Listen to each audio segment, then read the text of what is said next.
দই ডিম বাঙালি বাড়ির একদম ক্লাসিক, এখনো রবিবারের পাতে বা টিফিন বক্সে দেখতে পাবে। কিন্তু একটা জিনিস যদি ঠিক না করেন, গ্রেভি ফেটে যাবে আর দই ডিম তার সিগনেচার স্মুথ টেক্সচারটা হারিয়ে যাবে। আজকে সেইগুলোই ধরে ধরে দেখাবো। প্রথমে ডিম সেদ্ধ করে নিয়ে, এই পার্টটা ইজি, আপনারা জানেন।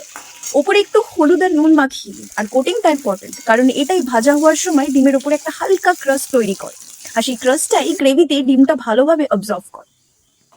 কড়াইতে সর্ষের তেল গরম করুন, ভালো করে গরম করতে হবে, ধোয়া বেরোনো অবধি।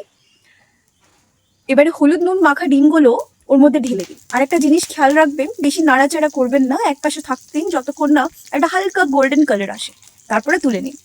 ডিমগুলো ভাজা হয়ে গেলে তুলে রাখুন সাইডে। একই তেলে এখন শুরু হবে আমাদের গ্রেভি।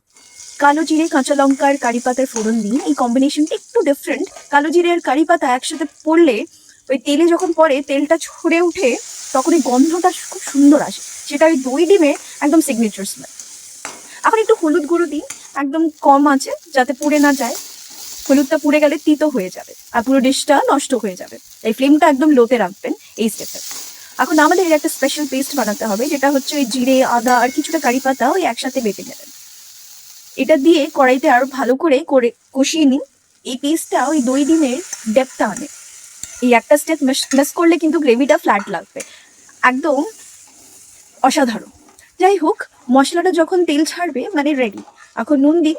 নুনটা এই স্টেজে দিন, দই দিলে পরে অ্যাডজাস্ট করতে পারবেন, কিন্তু বেস ফ্লেভারটা এখনই সেট হয়ে যায়। এখন আসি সবচেয়ে সেন্সিটিভ পার্টে, দই। গ্যাসটা কমিয়ে দিন, একদম কমিয়ে।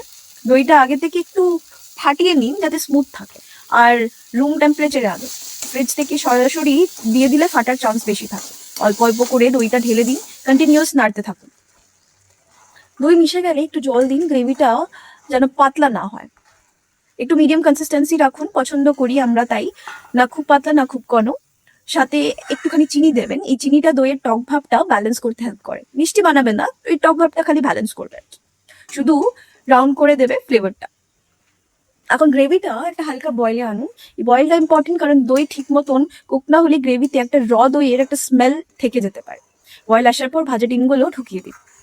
ডিমগুলো ঢালার পরে 4 থেকে 5 মিনিট মতন রাখুন, যাতে ডিম গ্রেভিটার ফ্লেভারটা ভালো করে নিয়ে নিতে পারে। বেশিক্ষণ রাখবেন না, নাহলে ডিম শক্ত হয়ে যাবে। এই হলো আপনার দই ডিম রেডি। গ্রেভিটা স্মুথ, হালকা টক মিষ্টি আর ডিমগুলো সফট। এটা দেখতেই বুঝবে কাজটা ঠিক হয়েছে।